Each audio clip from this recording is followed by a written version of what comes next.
harrowing story from a Grand Rapids family who escaped after a bomb blew up outside the Nashville vacation rental they were staying in on Christmas morning. They're telling their story to News 8's Kyle Mitchell tonight. Kyle's here with those details. Hey, Kyle. Hey, Whitney, the family was visiting their daughter who was just recently moved to Nashville. Miraculously, everyone made it out without any injuries.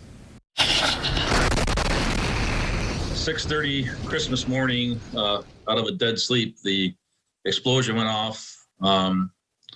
Loudest noise I can ever recall hearing, combined with the entire building shaking and glass falling and debris falling. Buddy, his wife Michelle, and daughter Quincy were visiting his other daughter Cayman, who'd recently moved to Nashville. They were all staying in a rental condo for the holiday. We were at 178 and the blast happened at 166 2nd Avenue. But he first thought it was an earthquake. Fire alarms were going off. I could smell smoke, so I was concerned about a fire.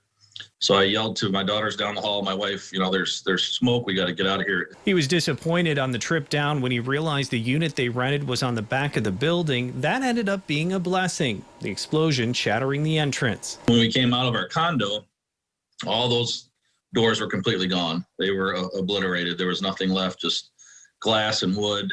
There was a pipe that was obviously busted, pouring water down. They saw a car swallowed up by flames on the street, right where Buddy had planned to park, until deciding on a nearby lot.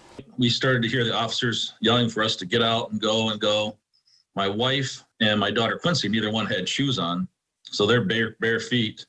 And I turn and look at my wife, and I think just from the shock, she's just kind of standing there. So I ran back and grabbed her, threw over my shoulder. We ran up to the corner. On an officer's body camera. Are you guys okay? No, my God. Where's your car? Okay, go to your car. You can see the family trying to get out after the blast. It was just amazing, that these guys ran into the face of danger. Didn't really have regard for their personal safety, just making sure they could get everybody out that they possibly could. He says the family is still shaken days later. It's pretty hard emotionally. If you hear a loud noise, you jump, and I know my daughters are dealing with probably what's PTSD pretty severely.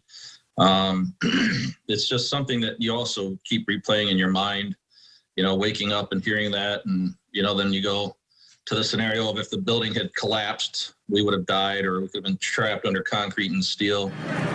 Gainey says despite the trauma, his family is grateful. Greatest Christmas present we could have gotten that day was walking away with our lives and no injuries. I just think God was looking after all of us that day. Their car did have some damage, but they were able to drive it to stay with family who live not far out of the city. Wow, what a close call. I cannot imagine waking up to that on Christmas morning. Yeah, it's an experience they say they'll never forget, and they're still trying to make sense of it and see kind of what the long-term mental effects will be. They mentioned PTSD potentially. Well, it's a good thing they made it out. Thank you, Kyle.